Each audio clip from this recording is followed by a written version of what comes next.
Hello everybody, welcome back to another installment of The Raw Side of Rowdy. So I'm trying to get back in the groove of posting more content. My latest upload was the making and review of this baked beans dish that we made, mixed with fried hot dog slices and bacon. More to discuss on the topic of food in a moment. After much delay, I have finally started shooting for that Bit Life series. Finally got around to producing a productive round of gameplay. The thing is, I'm not in a rush to get this all edited and posted.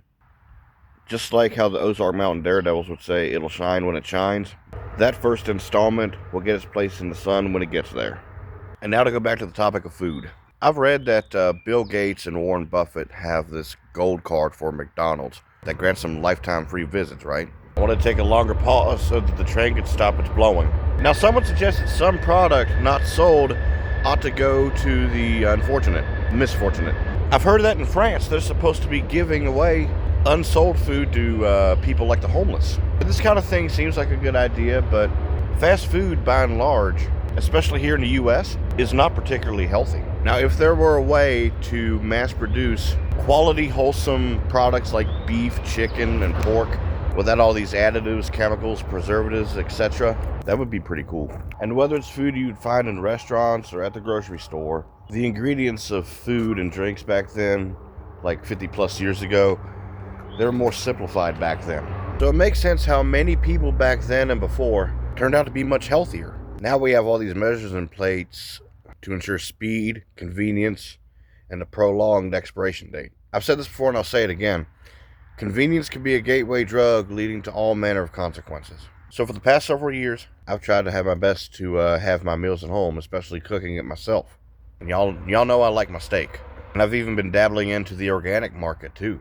Like cage-free and free-range brown eggs. There's even organic ketchup, organic syrup. But even then, all this stuff ain't perfect. Unless you're getting your stuff like straight from the butcher and straight from super local markets and produce. Like there's a place not too far from here where I once bought a locally crafted ribeye steak, and that was pretty good. You might not be too happy about the price, but you get what you pay for here. Having awareness of all these things, if we're serious about it, it can help us budget and make healthier choices.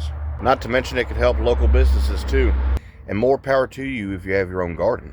I like to think that RFK's nutritional reforms will turn this country around a great deal, but we'll just have to see. I'm not trying to go on no tinfoil hat tinged rant. Yeah, a lot of these diseases and disorders pretty much unheard of or not much of an issue back in the day. And I get how people can wonder how profit gets generated out of people who are made to be sick and sluggish, like a lot of the population. While it might not be possible for the system to perform a complete 180, people, families, and even communities can take the wheel of their health destiny with all the right information. Every now and then I like to watch Dr. Eric Berg and Banazati right here on YouTube. There are all kinds of media out there, videos and books that you can learn great wisdom from. As for me, I'm still a work in progress. I've tried out supplements such as greens powders, sea moss. I'm currently exploring the world of methylene blue, and even homemade remedies that you can make from your cabinet. But keep this in mind, and this is a reminder to myself, that all the good you're consuming, even if you should happen to completely knock out all the bad, if that were possible, that is not a substitute for lifestyle changes where they're needed. Now that this past winter is a thing of the past, I would like to spend more time like I am outdoors right now, getting natural air and sunlight. If it's not too hot outside, or if there is plenty of shade, I think it would do very well on a holistic level to work out in the outdoors, whether it's weightlifting or something like high intensity interval training, or maybe even walking on a trail in the park somewhere. Anyway, somebody just now tried to call me while I'm shooting this video, and I think I've said plenty already, so I'll go ahead and turn you loose now. Y'all have a good day, afternoon, evening, whatever time you're watching this. Take care.